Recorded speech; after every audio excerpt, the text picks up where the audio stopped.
Okay, well, welcome back everybody to the next session in the Power Up Dive.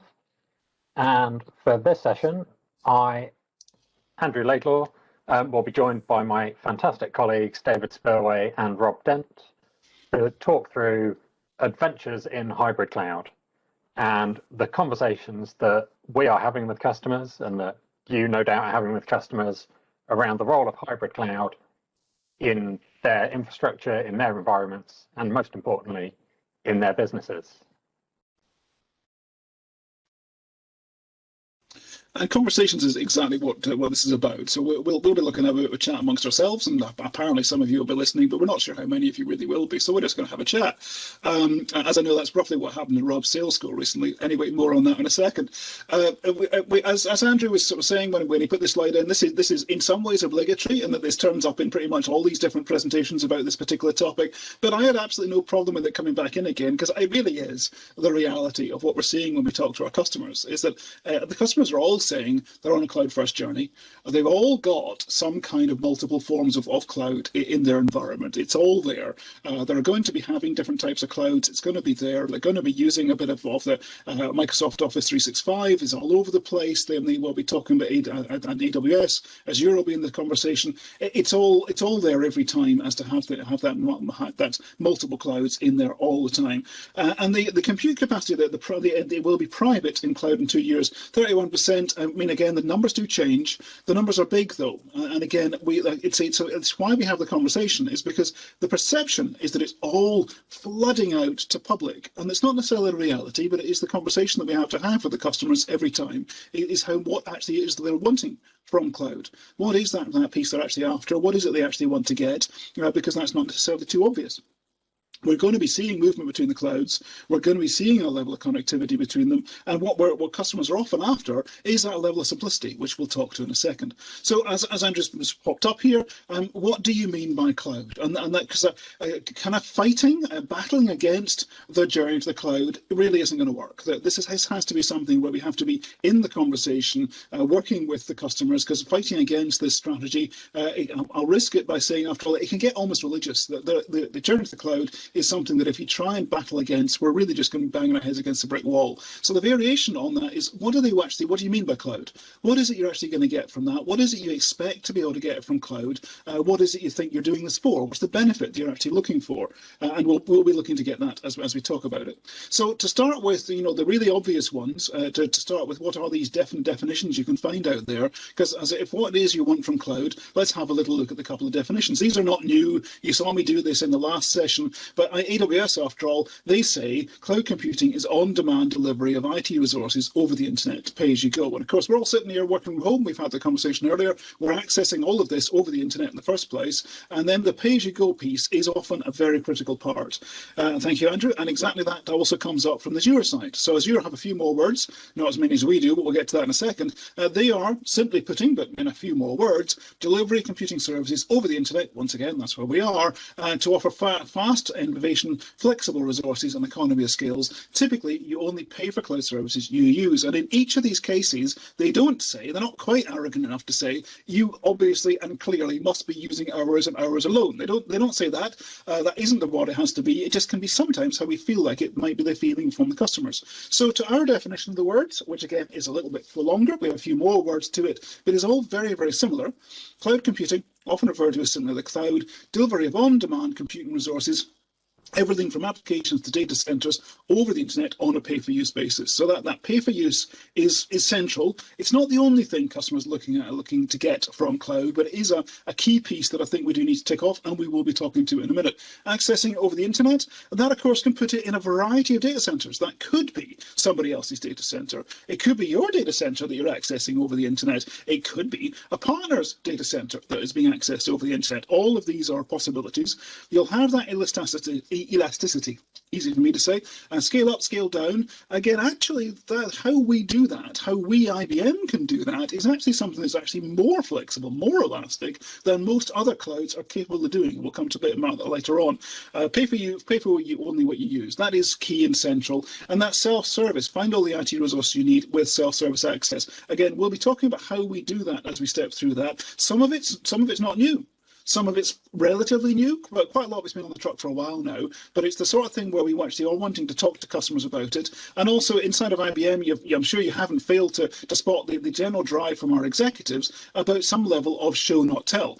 And so we can do that as well. We can show them certain elements of this. The show not tell for systems, after all, is still something we're still exactly trying to work out how we do. It's probably not a system with flashing lights on it, but there are certain elements of this that we really can show, and I think we should be showing to our customers as we move forward.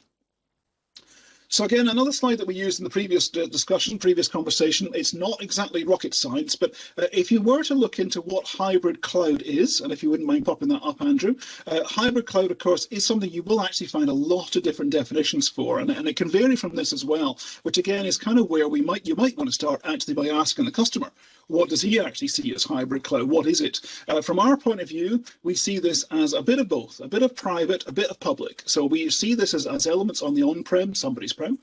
We also see this as elements in the public. And critical to this is where you do have data being transferred between them both. So if you just have different clouds, which again, if you can pop up the next one, if you don't mind, Andrew, you have multiple clouds is all over the place, but do you have multiple clouds between which data actually transfers back and forth as an integral part of the application you're actually producing? If so, then you are actually in a hybrid multi-cloud kind of world, and there you can pick from multiple clouds. You can pick the best location for the components within your solution to be centered and delivered as you like. So you want to be able to put this in wherever you want as you move forward, whichever method you might need. But again, it is useful, I feel, to have definitions for where we think we're starting, but again, it could be something you might want to ask the customer. And setting that standard with the customers of what we mean by cloud, what we mean by hybrid cloud, multi-cloud, hybrid multi-cloud is really important. But I think even more important than that is having the conversation with those same customers about, well, what is it that you want from cloud? And it comes back to cloud being a capability or a set of capabilities rather than just a location. And of course, for some customers, what they want from cloud is purely to move things off premises, which is fine. That is one view of what cloud can do for them. But likewise, they might want cloud to modernize what they're doing on premises, or to build up that hybrid capability, moving between public and private, from on-premises to off-premises, and balancing resources accordingly. Equally, there will be some people in your customers who are thinking it's about different deployment methods. So it's whether you're working with virtual machines, or if you're working with containers and microservices and building new cloud-native applications that are structured differently. Or, of course, there are things like Office 365, Salesforce, where it's actually about just accessing the software endpoint through the internet. That is also a cloud deployment method. So that could be one thing that customers are looking for. Another common one that comes up is about standardization. So having consistency within your environment, having a level of automation, and building that up to allow people to access these things through self-service portals, being able to consume resources as and when they want, rather than needing to go through processes and wait for systems administrators to set things up for you. And then, of course, the other common thing that we hear is it's about cost. It's about reducing cost. It's about moving to pay-per-use pricing. And it's about managing your costs of IT services in a different way. And so for the rest of this discussion, I'd like to introduce you to our fictional customer in this case, a company called Kilndry. This is a fictional company. They are a retailer, similar to many other customers that we work with that you will all know and have worked with yourselves. They've got a very traditional business model, primarily having physical stores that people go into. But as with most retailers, there's also an online presence. So they're doing things through their web shop, through social media, perhaps. They're running lots of existing AIX and IBMI workloads, which is where their core data sits. That's how their business is run. And we see this all the time. These are customers where their core IT systems are based around IBM Power Systems and the operating systems that they support. And like all of those customers, they have a mix of older hardware from various different generations of Power, managed in a traditional way. They've got an IT team who know what they're doing with the existing tools through the HMC, managing AIX, managing IBMI. They've got those skills in place, but they're probably getting a little bit older. That team might be shrinking due to retirements, due to people moving on. And of course, as with all customers, the Power Systems element is not the only part of their IT infrastructure. They've also got workloads running on x86. They've got a VMware estate that manages a lot of that in virtual machines, and they're using cloud services. So they've got Office 365, they're using Azure services, they've got development teams making use of AWS. Hopefully this doesn't sound unusual to any of you. These are common customers that we see every day. And as with all of those common customers, there are lots of different stakeholders within Kiln-Dry who have different views and different opinions about what it is that cloud can do for their business. And the first one of those that we'll meet is their finance team. And the finance team, as you might expect, there's a strong focus on reducing costs. It's about saving money. It's about where can we shave money from our budget and reinvest that into the business, or just improve our profit margins. How do we drive efficiency across the entire business?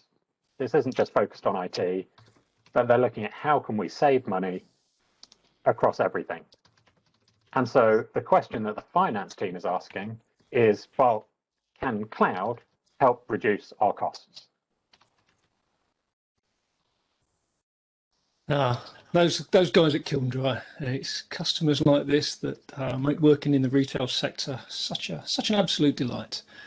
So if we let's start with the familiar.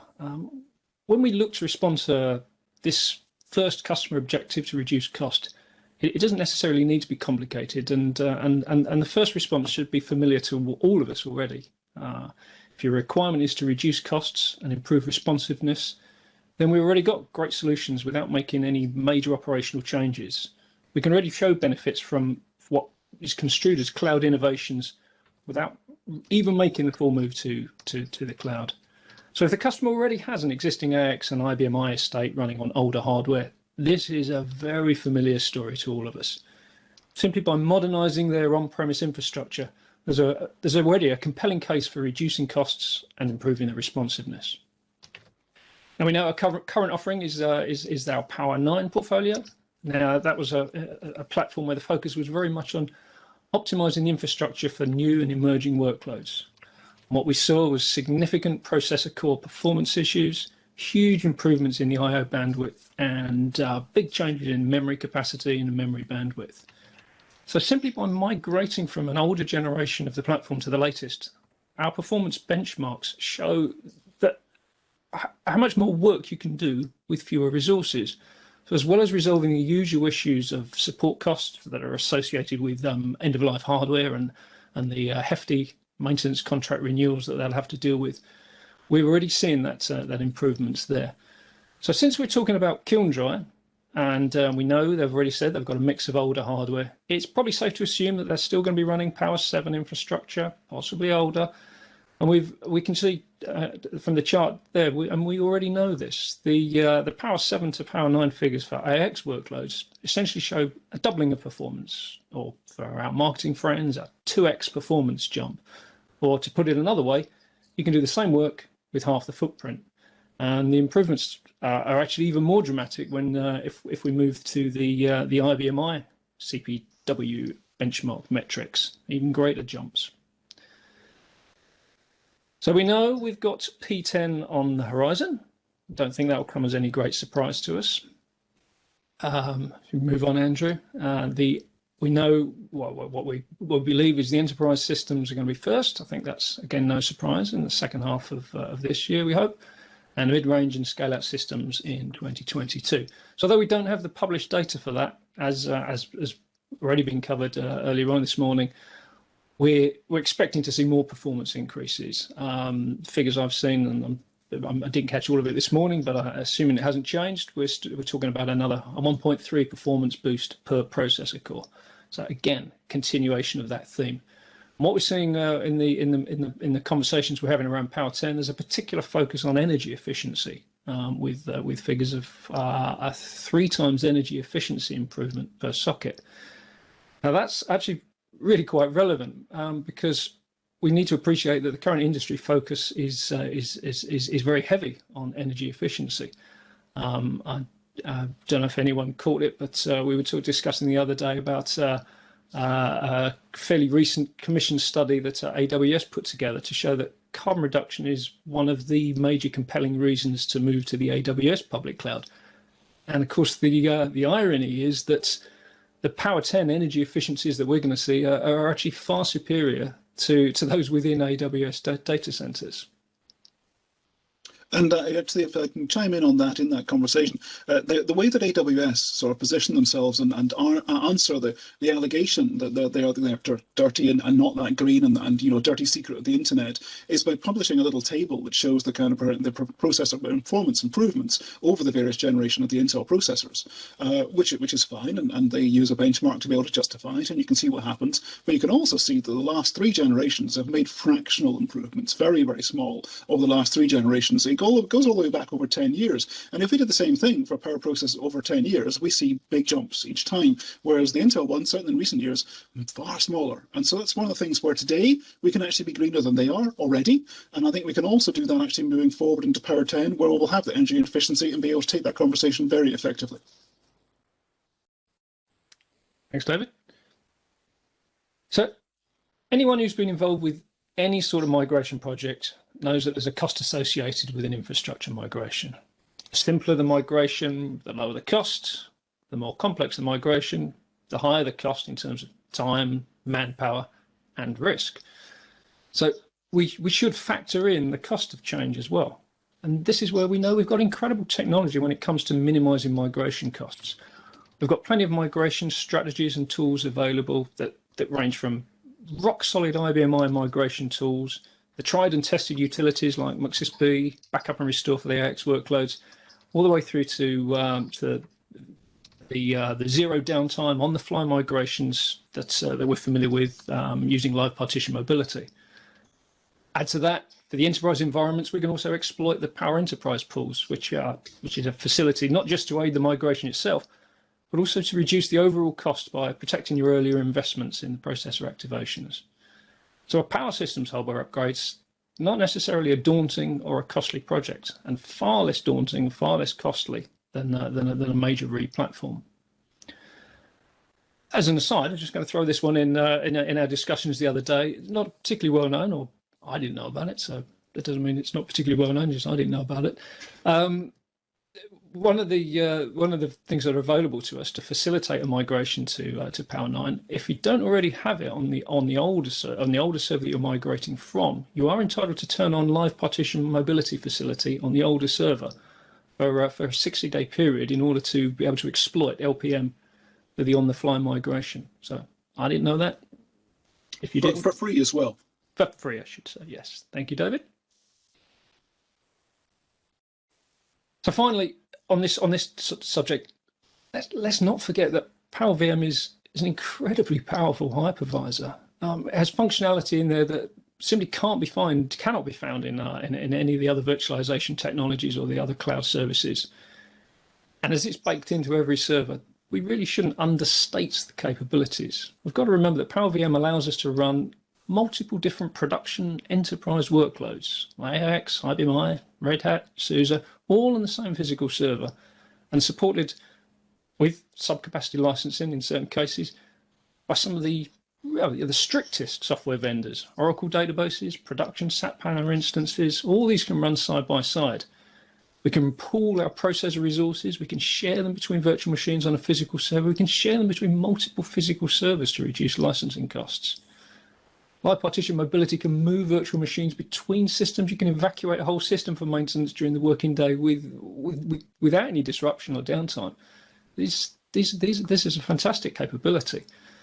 We take dynamic LPAR capabilities for granted now. We've known about it for so long, but allowing the system to share resources to maximize efficiency and to add and remove processor and memory resources on the fly. You know, the ability to add processors to an application that has high demands in the daytime, for example, and then shift processor resources from one virtual machine to another for an overnight batch run.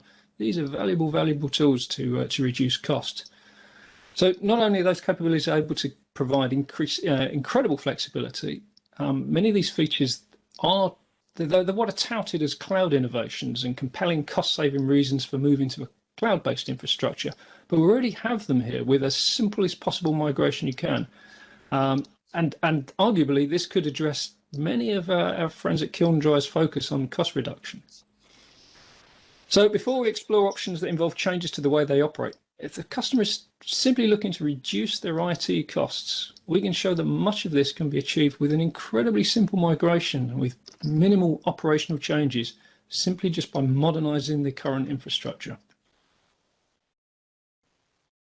So that's right. Our fictional customer Kiln Dry, there is a drive within the finance team to reduce those costs of the IT infrastructure.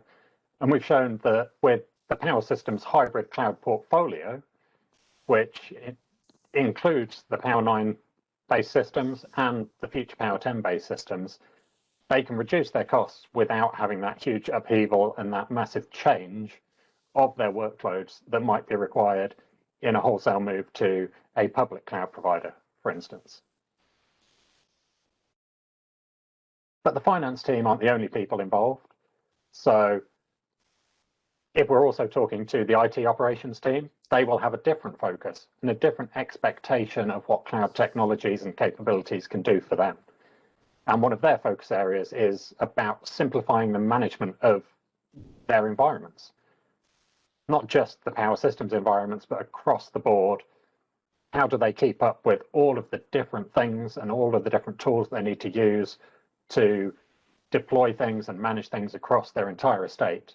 And how do they save time and effort and increase consistency when they are performing those administrative tasks?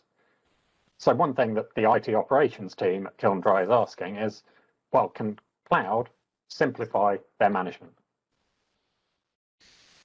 And obviously the answer to that is yes, because it's certainly the sorts of things that come up for me when I'm talking to customers. The two most common answers that the customers expect to be able to get from cloud are that maybe they're expecting to be able to reduce or change cost. Maybe it's a change into OPEX, we'll come to that later on. It could be reduce, which actually might be quite wrong. They're certainly also expecting cloud to be able to deliver simplicity.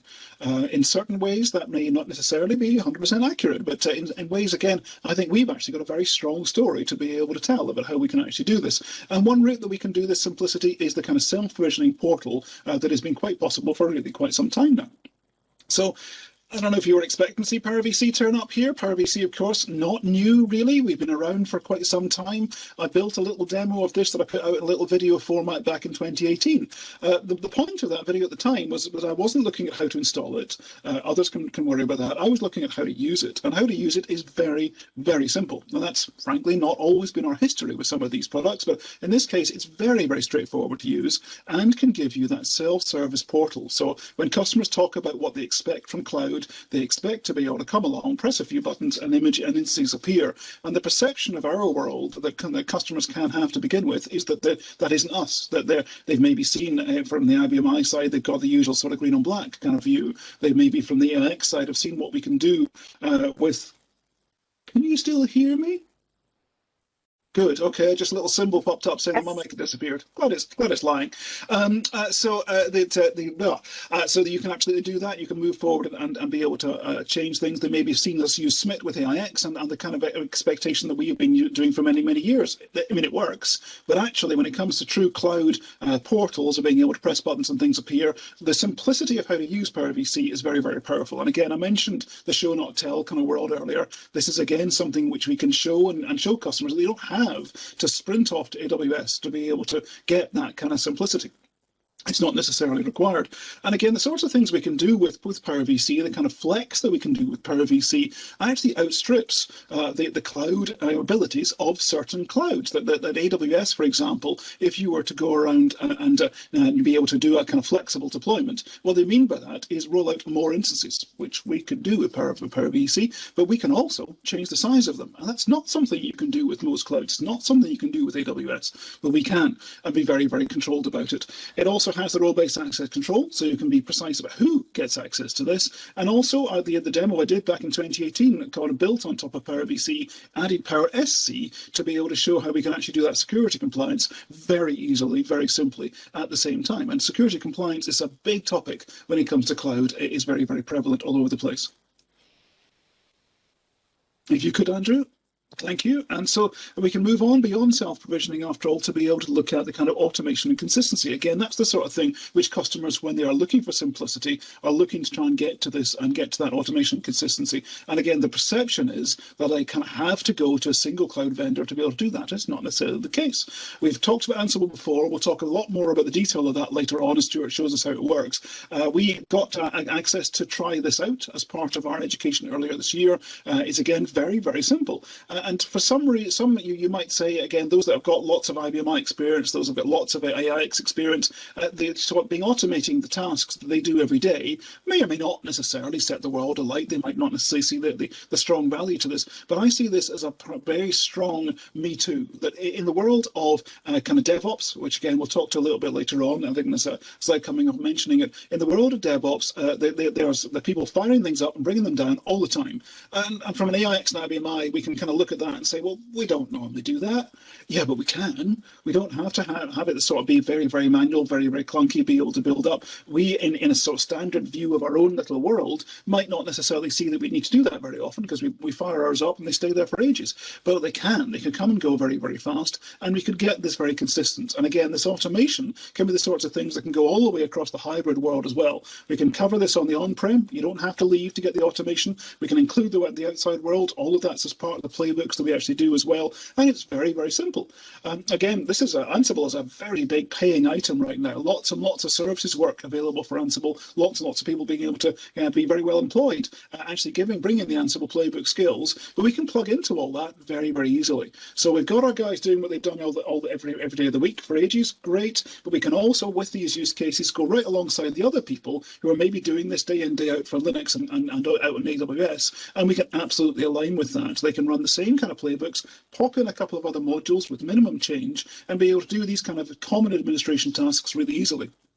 One thing, of course, we have shall we say, a more maturing base of those looking after some of these servers, and therefore some of these more common tasks can be shared with those that are maybe in the companies already, in our Kiln Dry shop already, doing some of these common tasks, because they don't have to get down and dirty into the actual command lines. That might be one way to do it. You can do it this different way instead. But for me, I think one of the most interesting areas here is this DevOps tasks, is that we know that, again, I hear back from our partners like yourselves, well, we don't necessarily see the need to be able to fire these up and bring them down very often. But actually, I think maybe we could, and I think Stuart will show a bit more about that later on. We could, and we might want to get into the whole new world of DevOps. We can absolutely be part of that. We can be alongside the worlds of those doing things in a more agile fashion, and be part of that process, not just sit in an island off to one side. We can be part of that environment instead.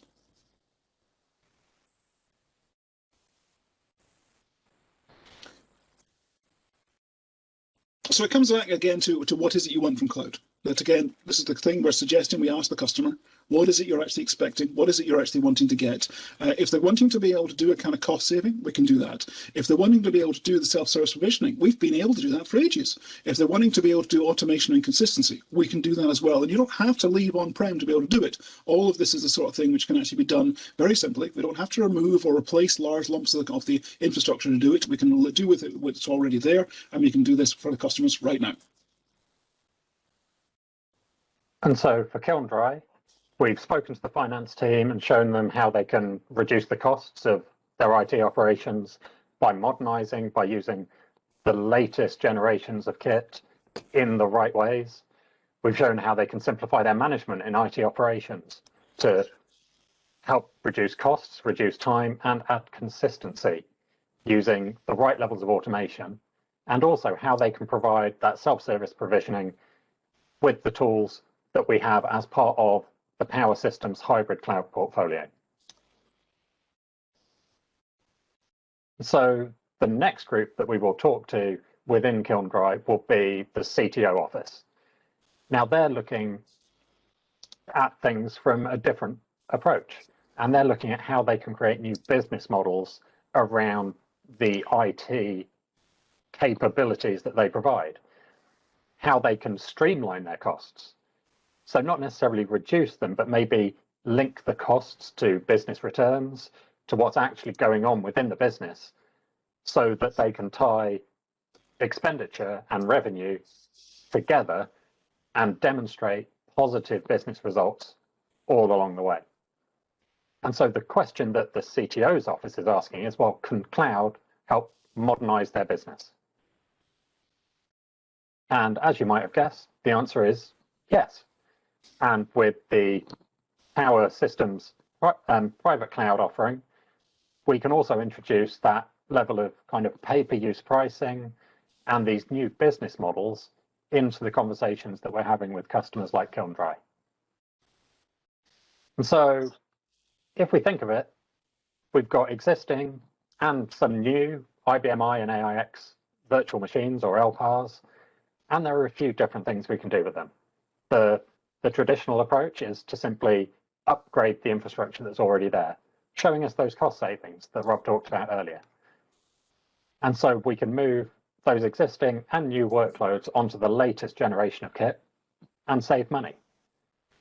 But what we can also do is take that latest generation of servers and actually build a private cloud offering. So consolidating the workloads that are running,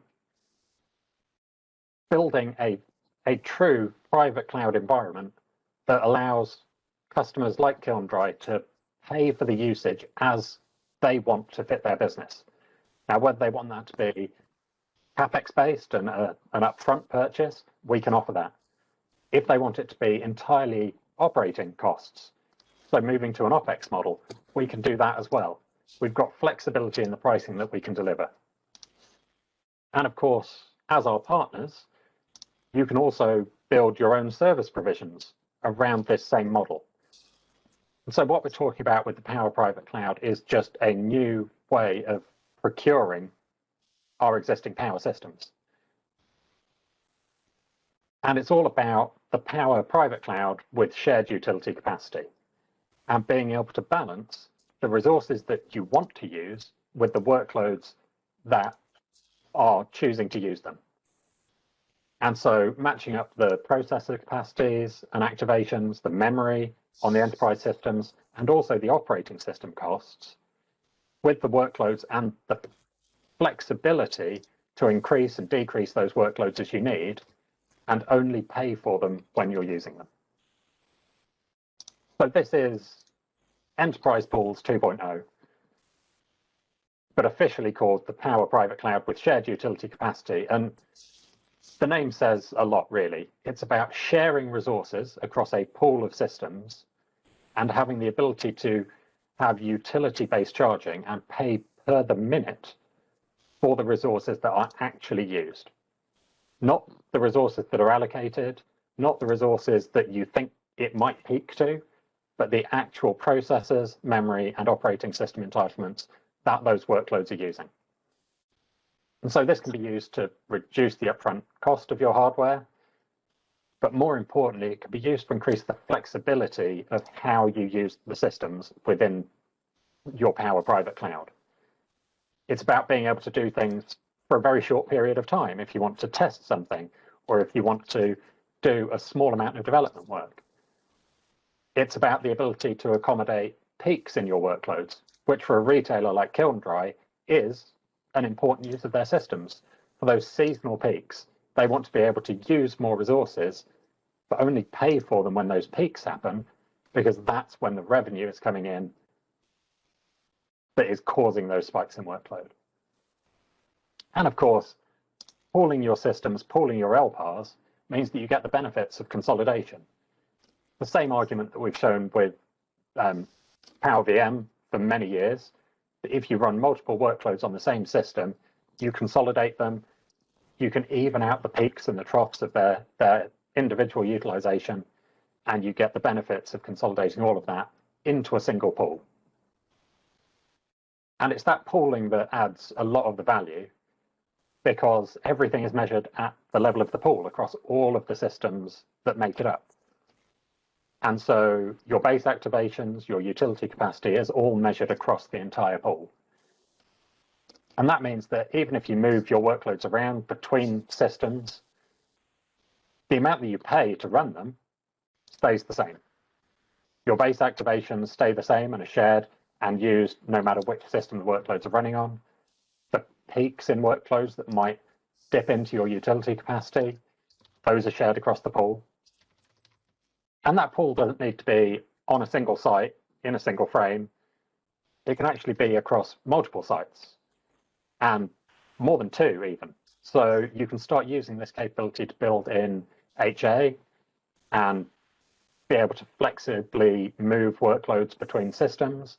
You can build in DR capabilities so that should there be an incident on one site, as well as triggering the movement of those workloads to a different site, and therefore keeping some continuation of your business, you can also move the activations along so that you're not stung with a huge activation cost, a huge extra cost just for running the same workloads that you've been running before.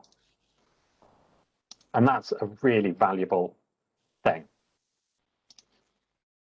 The other thing that is worth talking about when we talk about the Power Private Cloud with shared utility capacity is the Cloud Management Console. And the Cloud Management Console, we talk about it a lot with the Power Private Cloud offering, but it's actually much more powerful than that. And this leads back into our conversation with IT operations and about how they manage their systems, how they monitor their systems. And so Cloud Management Console for the Power Systems gives you a huge amount of capability there, as well as managing the enterprise pools. So as well as looking at the activations that you've got and how they're being used, we can also do a lot more with the Cloud Management Console, from inventory management and having that global view of all of the Power System servers and all of the LPARS that are running, how well they're running, where they're running, their health status. We can also see the performance at an LPAR level, at a server level, at a site level, across the entire estate of Power Systems that you have. Huge amounts of data coming in, and this is the bit that really looks and feels exactly like those cloud consoles from the likes of AWS and Azure that can show you what is happening in a holistic view. One of the other really valuable tools is the patch planning. So the ability to see what's running, where it's running, what updates and patches are available, and to help you automate the deployment of those patches to make sure that nothing is missed, that there are no security elements that are missed out through manual updates. And you can keep on top of this and you can monitor it. And of course, there's the element of the Power Enterprise Pools 2.0. So the Power Private Cloud and monitoring that shared utility capacity. You can see at a glance how many credits are being used, how many credits are being budgeted, where those credits are being used, but you can also start digging into what individual workloads are doing, how much resource they're allocated, how much resource they're using, and start using this data to provide showback reports to individual departments within the business. So within Kilndry, they actually operate a chargeback process to those departments, so development teams can be charged for the resources that they use when building new applications and testing them.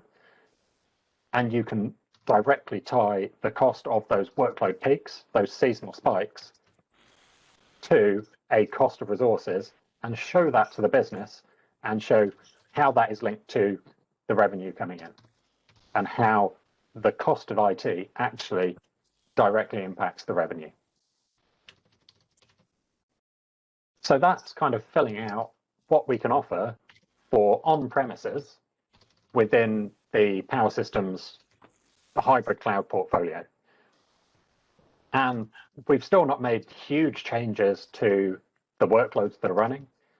We've not forced major adaptations to the code base, the applications, the way that these systems are managed, but we provided the flexibility of different pricing models, the automation, the consistency, the self-service provisioning to run these things in a different way. And so at Kiln-Dry, our customer, the finance team have got their reduction in cost. The IT operations team have managed to simplify their management and get consistency and save their own time and effort.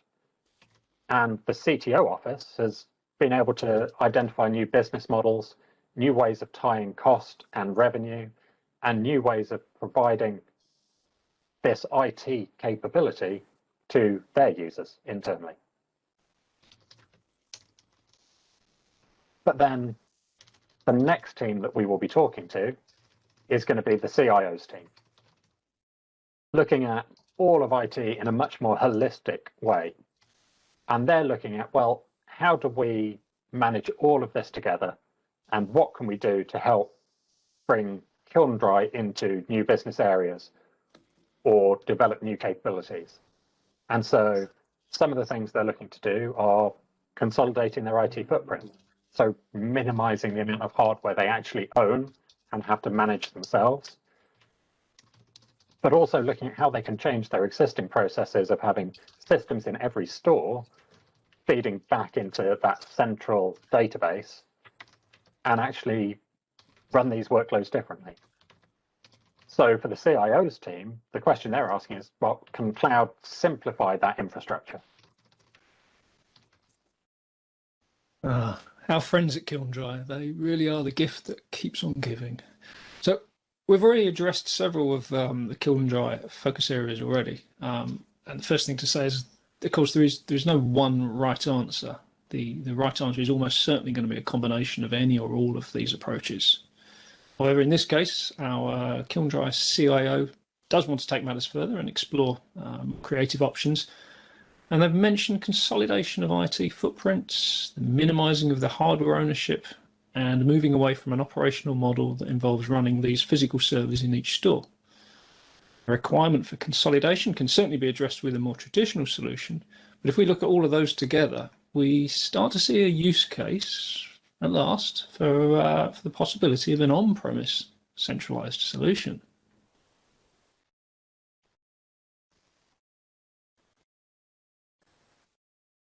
Now, the name of the Power Systems virtual server, or PowerVS offering, may not make it entirely obvious because, let's face it, IBM marketing does sometimes work in mysterious ways, but it is absolutely a public cloud offering in every sense of any of the definitions that David went through earlier that you choose. The infrastructure is owned and maintained by IBM, and it resides in IBM managed data centers. The AIX and IBMI workloads can be deployed over the internet, if you remember that, via a portal into a public cloud environment. Should add, because it's a concern that everyone raises, public internet connectivity is only one way of accessing PowerVS. There are several more, many more, far more secure methods of accessing the PowerVS infrastructure when you come to it. What are the other definitions there? Yeah, it's self-service, it's automatically provisioned, and key one, you're only charged for what you use.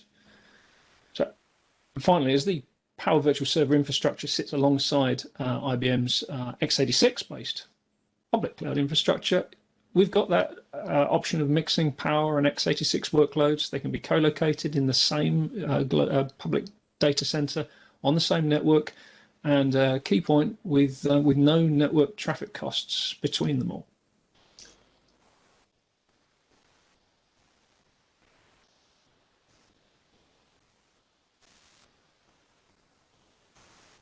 So to be clear, Power Virtual Server is only available as a rented offering. You cannot buy and own a PowerVS, Power Virtual Server asset per se.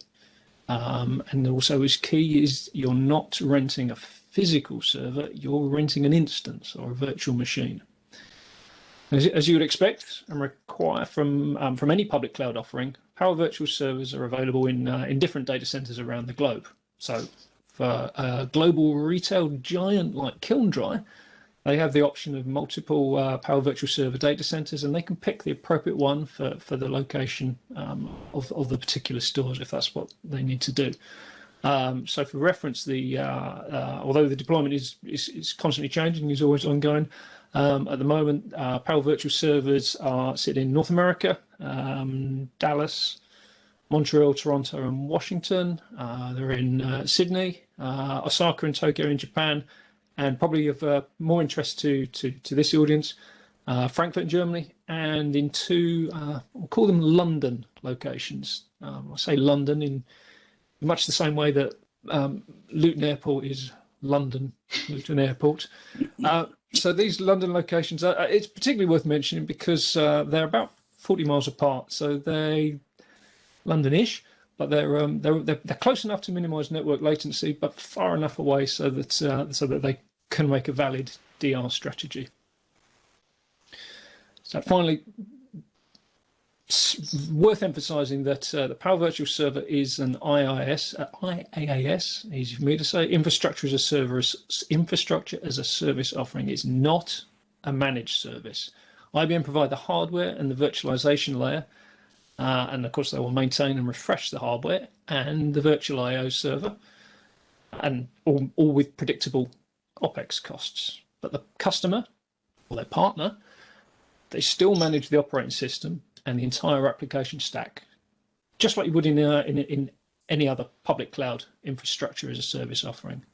So key point there is where partners, where yourselves currently provide operating system and application management and support services to your customers, those services are just as applicable when the infrastructure is on the cloud. But while it's the customer and the partner's responsibility to look after the operating system, the problem of hardware going end of life, which is one we often face, that problem disappears because the hardware is going to be owned and maintained and refreshed periodically, and the VIO server will be updated accordingly. I suppose the kind of obvious knock-on from there is there's an implication that at some stage you'd like to think Power10 based systems will be deployed into that environment.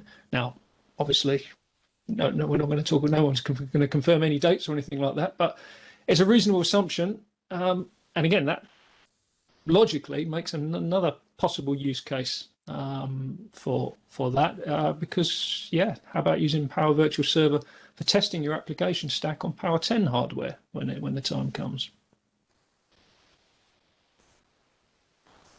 So just as partners are going to continue to offer their support services, service providers can use the cloud infrastructure to develop and build their own solutions and offerings, and use that infrastructure as the hosting platform. So I think one special feature that's well worth mentioning and is particularly applicable to the IBMI customers and the partners who support IBMI customers predominantly. Typically in a public cloud offering, you rent the physical infrastructure and you rent the operating system. And let's make no mistake, Power Virtual Server is exactly the same. You simply select the appropriate AIX or IBMI image to be deployed onto your VM. But there is also an acknowledgement that the IBMI ecosystem is slightly different in that a lot of customers have made a significant investment in their IBMI licenses. So hence the concept of movable IBMI was introduced. So this is something that allows customers to essentially bring their existing IBMI licenses with them to Power Virtual Server, so they don't have to give up on that investment. So on to some nuts and bolts. The building blocks of Power Virtual Server. No, if you drop back, Andrew, leave that one on there. Thanks. The building blocks of the Power Virtual Server are our Power Systems S92 and E980, as it says at the bottom there. I think it is worth making that observation that there is a cost difference between the two. Just suffice to say that wherever possible, I would suggest we want to be looking at the VMs based on the S92 platform. Now, the limitation there is that means for AIX, any single virtual machine is limited to 15 cores, still a fairly significant size virtual machine. But because S922 has always had that maximum 4-core restriction for any single IBMI LPAR, then it is worth pointing out that any single IBMI virtual machine on the Power Virtual Server will need to be 4 cores or less. If you do need larger, then you move into the E980 territory. So 2 really notable features of the Power Virtual Server offering well, the ones that possibly this audience would, to a certain extent, be inclined to take for granted because Power Systems have been doing this for years. Firstly, the Power Virtual Server processor cores can be allocated as small as 1/4 of a core. And secondly, you can change the size of your VM, your virtual machine in the public cloud on the fly, just as we can on-prem. And as David mentioned earlier, this is not something that you can typically see with a public cloud offering. And to put it into context, this gives us the ability to deploy, as an example, an AIX virtual machine with say 2 processor cores, and then increase that virtual machine on the fly all the way up to 15 cores if we assume it's on an S922 platform, and then flex when you're not using it, when load is light, flex it right down to 1/4 of a core as and when you need. And your costs are going to be calculated on a permanent basis to reflect those changes. I think it's fair to say that no other public cloud offers the ability to scale an in-flight virtual machine image up and down to that extent. Right, yeah. So given the time slot, looking at the clock here, I am conscious that if we go on too long, then of course Mr. Spurway will be tasked with speaking even faster than usual to bring us back on track. So I do acknowledge and conscious that this is it's a very shallow deep dive, but it is worth pointing out that there's some surprisingly comprehensive and readable documentation and how-to guides within the IBM Cloud sites, as Andrew's got on the slide down there. Some really good guides. So let's talk about use cases. Now, in the case of Kiln Dry, the use case is conveniently very straightforward. They've expressed a desire to centralize many small distributed physical servers and move to an operational model where they don't own all these assets. And we already have a pretty compelling case there. Now, Kiln Dry, in this example, Kiln Dry have these small IBMI servers located in each store, and the CIO doesn't really believe that maintaining a small server room in lots of locations is a good strategy, or it certainly wants to investigate changing that strategy. And actually, in this case, migrating onto cloud-based servers does make sense. And if you can do that without rewriting the application and replatforming, it's a relatively low-cost migration for some quick gains. So I should say at this point, it's a bit of an unsubtle plug, but hey, got the forum, got the floor. Therese Eaton and I presented a short session a while back where we discussed Power Virtual Server specifically for these kind of small, primarily IBMI workloads, and a lot of the scenarios we discussed there fit really well with what we're discussing now. Video replay is available for those who may have missed it. So what else? One of the stories we've heard for a long time is that customer that expresses a cloud first or even a cloud only strategy. Well, now we have a simple option there for a migration to a cloud and a shift to an OpEx model. Now, in a lot of cases, an architectural shift towards microservices and containers can bring huge benefits for some workloads and some businesses, but it does require a significant investment in re-architecting the IT and the business processes, and it's certainly going to be costly and time-consuming and not always appropriate. On the other hand, what we can offer here is a simple lift and shift to a new platform, and that may well be all that a business needs or wants to do to satisfy those requirements for a cloud-first strategy. Now, the example we used is if you consider a moderate IBMI environment, it might typically consist of 2 or 3 physical servers, perhaps across a couple of data centers with a number of virtual machines or LPARs. Now, if these are running the core business apps and running it efficiently, reliably, and securely, you can argue that there's not necessarily a compelling business to change business reason to change that much. Yeah, the environment needs to be kept up to date, and this this is where Power Virtual Server can offer an alternative approach with minimal operational changes, but potentially with some really key benefits. The customer or the partner is still going to retain full control. Let's not forget this is infrastructure as a service, not a managed service. But there's no new hardware procurement, there's no installation, there's potentially a reduction of data center footprint. It may be that even if the business is not ready to completely move out of their primary data center, then maybe maintaining a second site for DR may not be a requirement anymore if the DR server can be a virtual server in the cloud. What about using Power Virtual Server instance for application testing? May only be needed for a short period of time, and that doesn't justify the investment in a physical server. Same for DevOps. You can flex up when there has high levels of user activities and flex down when it's quiet. So I'd love to open this up as a topic for discussion. I suspect we've not got the time now, and I know that I've certainly had some interesting and animated conversations around Power Virtual Server with several people here. And genuinely, I'd be very interested in getting thoughts from people on this. So, I know this audience. Don't be shy. Do get in touch with your thoughts and comments on use cases. It's a new area, relatively new area, Power Virtual Server. So, do appreciate thoughts and feedback on there. I think my personal view at the moment, there are some potentially really good use cases for especially for the small and medium IBMI workloads, that sub 4-core LPAR workloads. Hence the brunch and learn I did with Therese a few weeks back.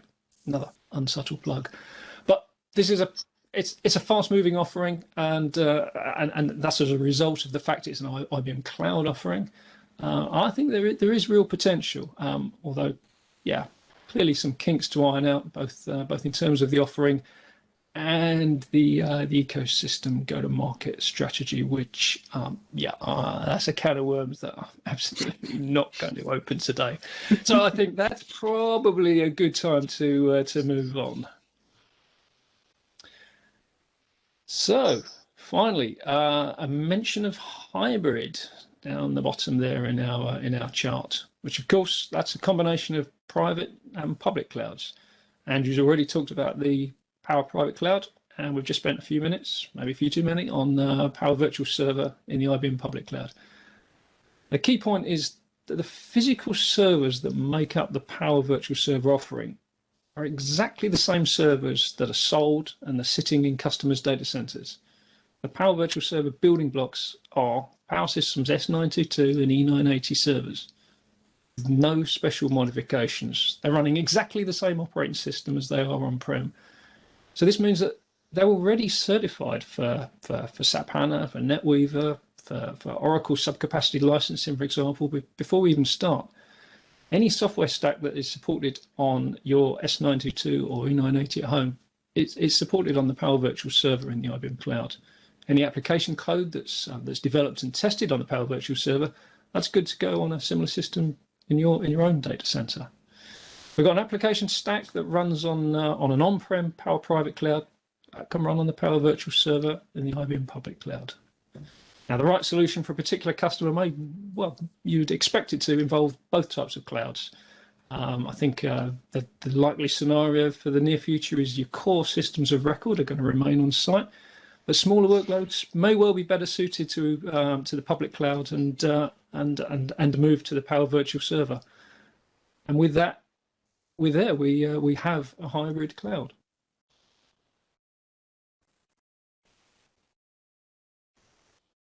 And so what does this mean for Kilndry? So we've spoken to a number of different teams within our customer. We've looked at ways that they can reduce their costs. The IT operations team can simplify their management. They could start looking at new business models to actually deliver their IT services in a different way, tying expenditure to revenue. And they can look at reducing their own IT footprint, changing their deployment model, and making use of that pay-as-you-use OpEx model with the Power Virtual Server within the public cloud. So we've looked at lots of different focus areas and how they all fit together. But there is one other team that we want to talk to, and that's the innovation team. That's the team of people who are dedicated to building new capabilities, creating new ways of engaging with their customers, delivering new applications, new promotions, new capabilities to really start driving revenue for the business. These are the people who are looking at how can they improve their online sales? How can they improve their social media interaction? How can they do more with the data that they've been collecting on their customers to really target either the products that they sell or the people that they sell them to? And this is a huge area for a lot of retailers at the moment.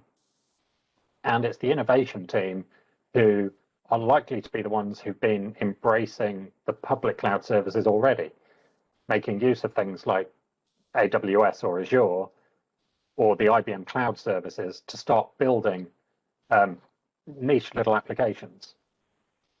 And so working with the innovation team within Kiln Dry, they are asking the question of, well, can cloud enable that level of innovation? And that's where within the Power Systems Hybrid Cloud portfolio, we start bringing in a lot of the capabilities through our partnership with Red Hat. And we start looking at different deployment models. So containers, microservices, that kind of cloud native development platform, and deploying software as a service, and how you actually get these things out there in front of your users, your customers, your teams internally. And as I say, this is all about our partnership with Red Hat and the extra capabilities that they bring to the table to fully round out that Power Systems Hybrid Cloud portfolio of offerings.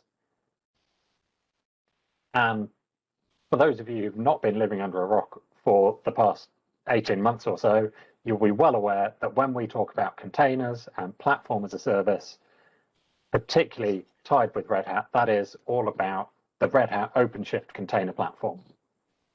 It is one of the key strategic elements in the IBM-wide hybrid cloud portfolio. And it's an incredibly powerful set of tools that acts as not only an orchestration platform for all of those containerized workloads, but also as a development platform. So an area that DevOps teams can build their development pipelines and start almost instantly generating new ideas and new capabilities. But also it brings in new ways of actually deploying software and applications. The huge benefit that we have when it comes to running OpenShift on Power Systems is that it runs on the same hardware as those AIX and IBMI LPARS. It uses the same resources, and it can use them just as flexibly using the Power Private Cloud model for running them on premises, or when it's running on the Power Virtual Server offering in the IBM Cloud. And so it's this kind of thing in the OpenShift container platform that really enables innovation to happen within the customer. And there's an incredible set of tools that are part of the OpenShift container platform that includes those development tools, language support for a wide range of different languages, allowing developers to come in and code in a way that they're comfortable with, but also the ability to tie all of these things together in a secure and access controlled environment, managing different projects, different teams. You can control which teams and which applications have access to which data. And that data doesn't need to reside purely in the OpenShift environment. It doesn't all have to be in containerized databases. So for companies like Kiln Dry, where their key business data is stored in either an Oracle database on AIX or a DB2 database within IBMI, we can open up that data on the same hardware within the same safe, secure environment that we've been running for decades, but actually add new functions, new features, new capabilities. And we've got the ability to build new things on top of the existing data and the existing applications. But it's not just about developing new things, although that is one incredibly powerful use of the OpenShift container platform. But also, it's about deployments. And within the OpenShift container platform, we've got the ability to deploy different types of software in new and very flexible ways, whether that's the operators that are available from both Red Hat and IBM, and many third-party vendors.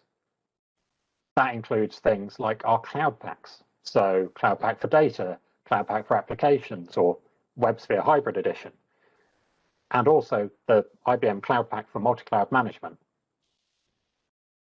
The OpenShift container platform is the strategic environment to deploy these kinds of workloads because of the flexibility it gives, because of the scalability that it gives to those workloads.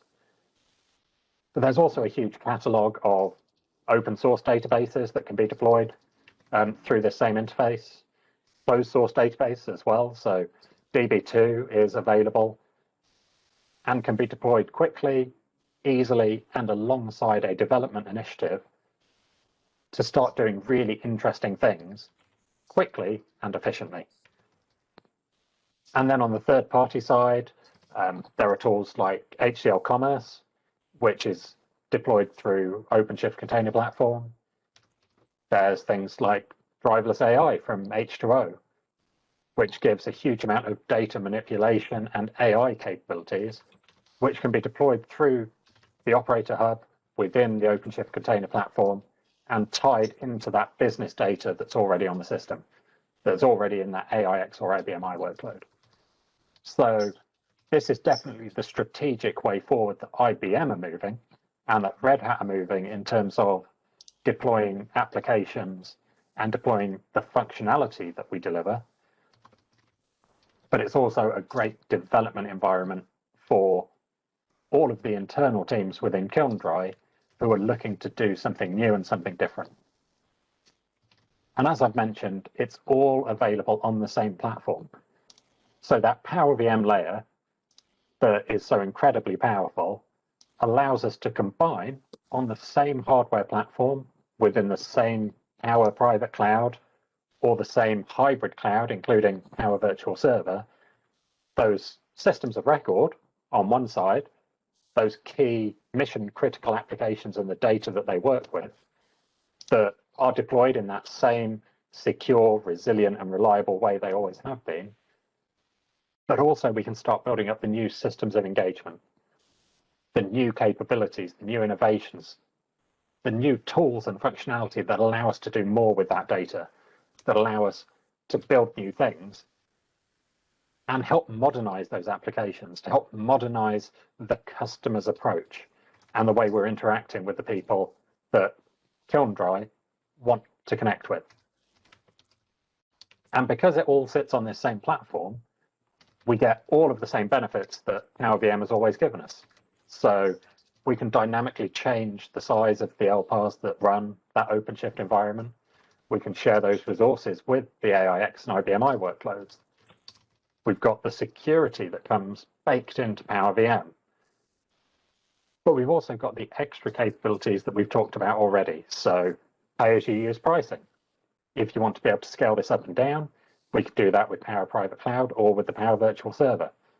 We can balance the cost of these systems and the chargeback of these systems in whatever way works best for the business and for the teams who are providing this to their DevOps colleagues or to their innovation teams.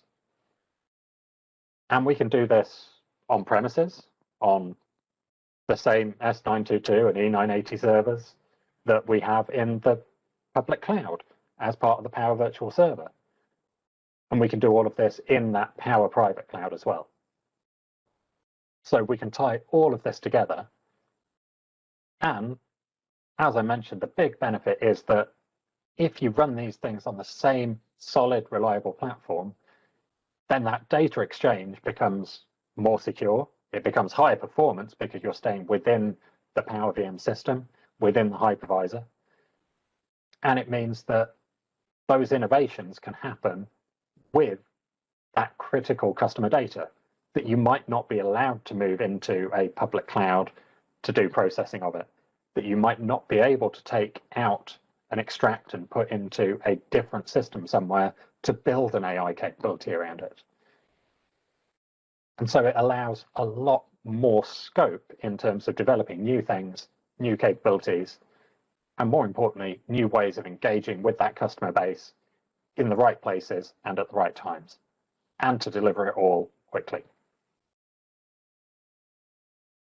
We've already talked about Ansible as an automation layer for the IT operations side, but it's also really useful in DevOps worlds.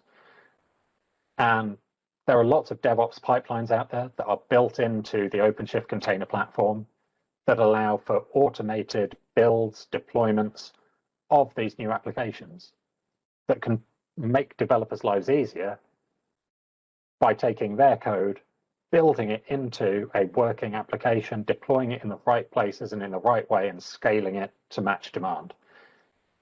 And we can also automate the links between data sources and those new applications. And we can put the security controls and the management around them. And most importantly, we can just automate the way that these new applications are deployed and managed. So we can start having automated scaling, automated HA, automated resilience built in to these new applications, and the flexibility to then deploy those across any cloud service, because OpenShift is that base layer that will work anywhere, on any cloud provider, on premises, off premises, public cloud, private cloud. The OpenShift layer is the consistent element. And so our partnership with Red Hat has really helped build out that Power Systems hybrid cloud portfolio. It's added the capabilities to deliver a platform as a service, and more importantly, to deliver software as a service on top of that. So Kilndry are a retailer, but if they were a software vendor themselves, they could build their capabilities and make it available as a service to their customers. But also the Red Hat partnership brings in their huge knowledge of automation, consistency, those DevOps pipelines, and helps build up that really rounded view so that when we talk to our customers like Kilndry and we ask them, well, what do you want from cloud?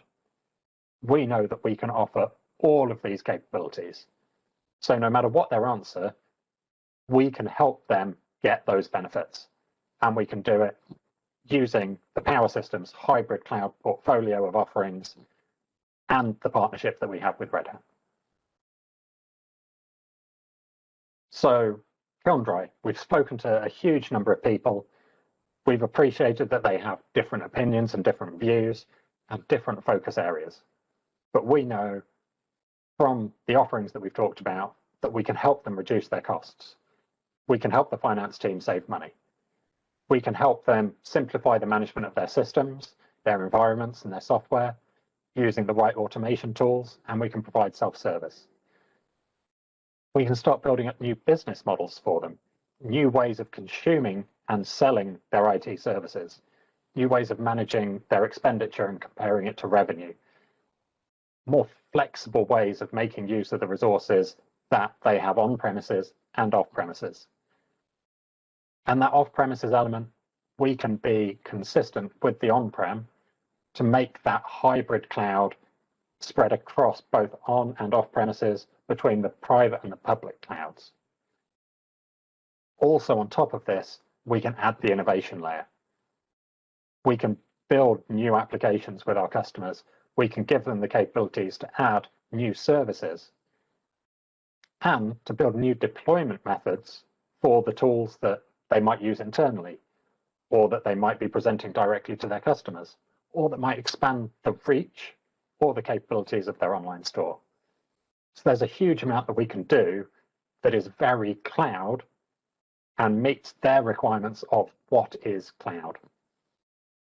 And we can do that with the Power Systems, with our partnerships with Red Hat, and also with the Power Virtual Server in the IBM Cloud and its links to the wider cloud environment.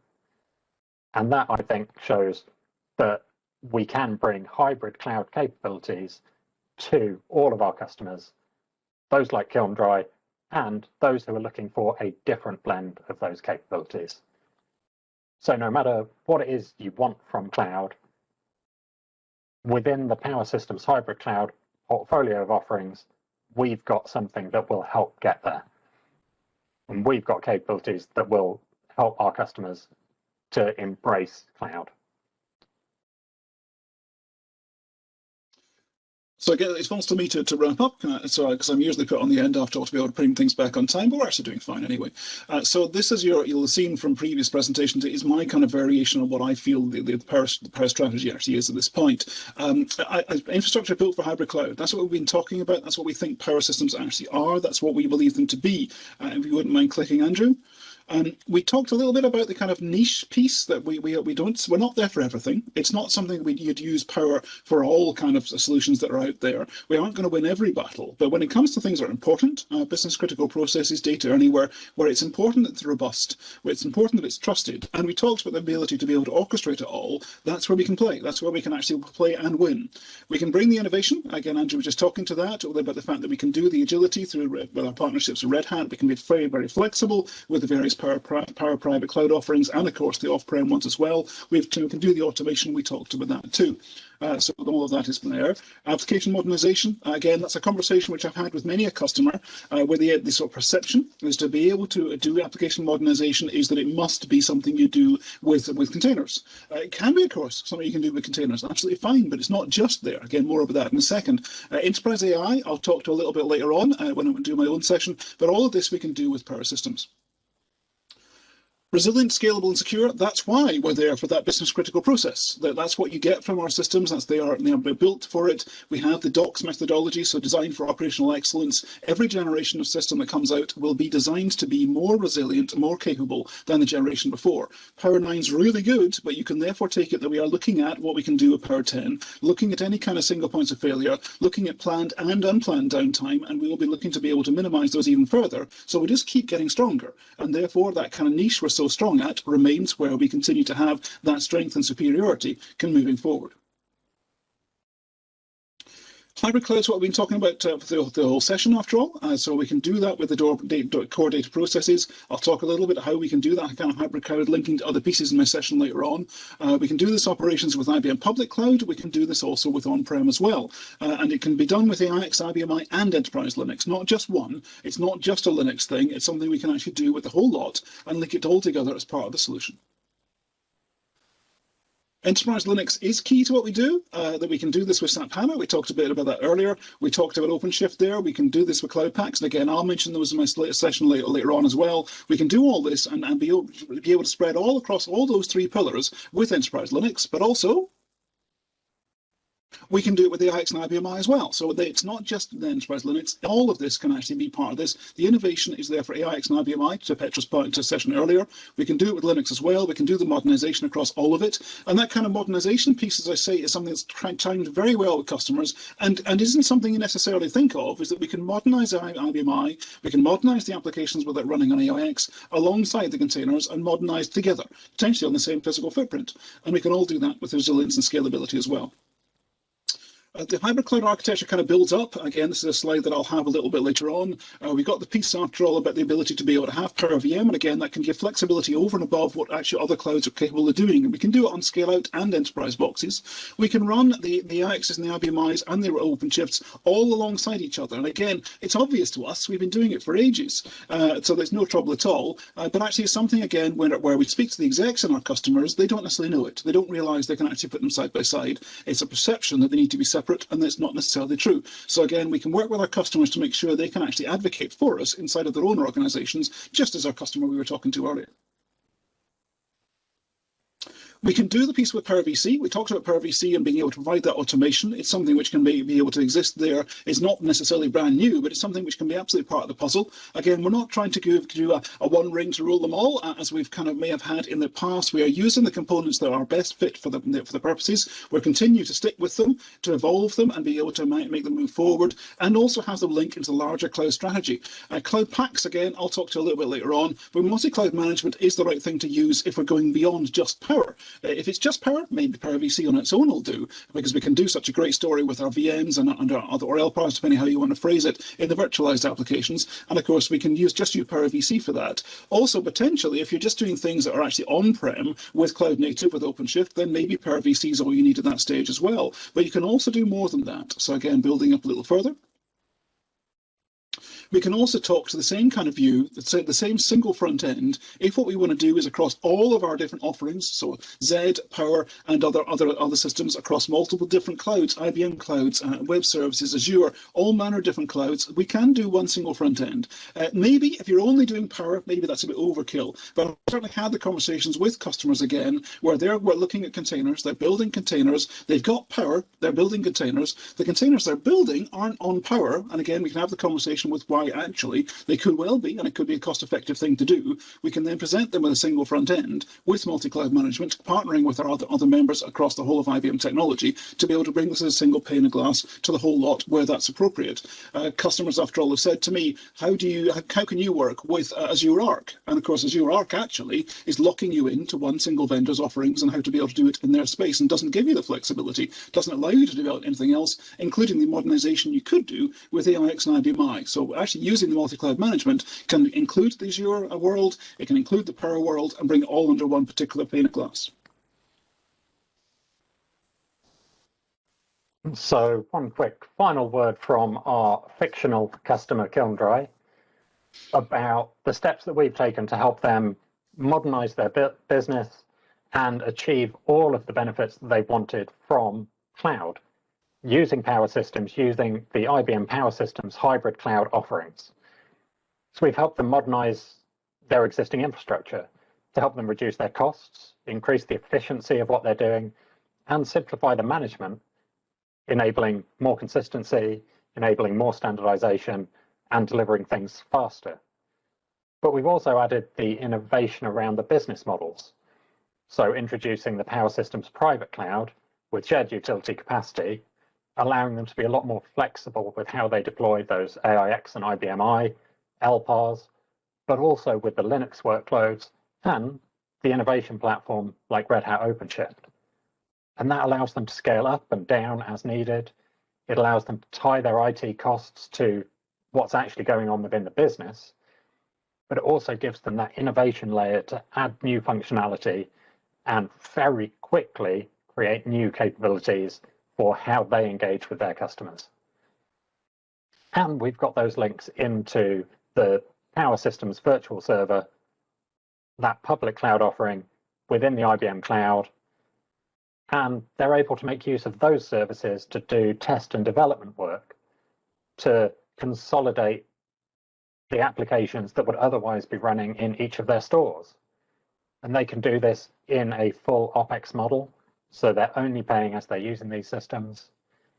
They can take the data that's stored there and make use of that with the IBM Cloud services like the Watson functionality to build new applications, new capabilities, new ways of engaging with their customers. But across the on-premises with the Power Systems private cloud and the off-premises with the Power Systems virtual server, they've got that consistent environment. And I think that's the key to it, that we have the flexibility to run all of these different things in all of these different ways in all of these different places. And when engaging with your own customers, like Kilndry, it's worth understanding that no matter what it is they want from cloud, the Power Systems hybrid cloud offerings can deliver those capabilities.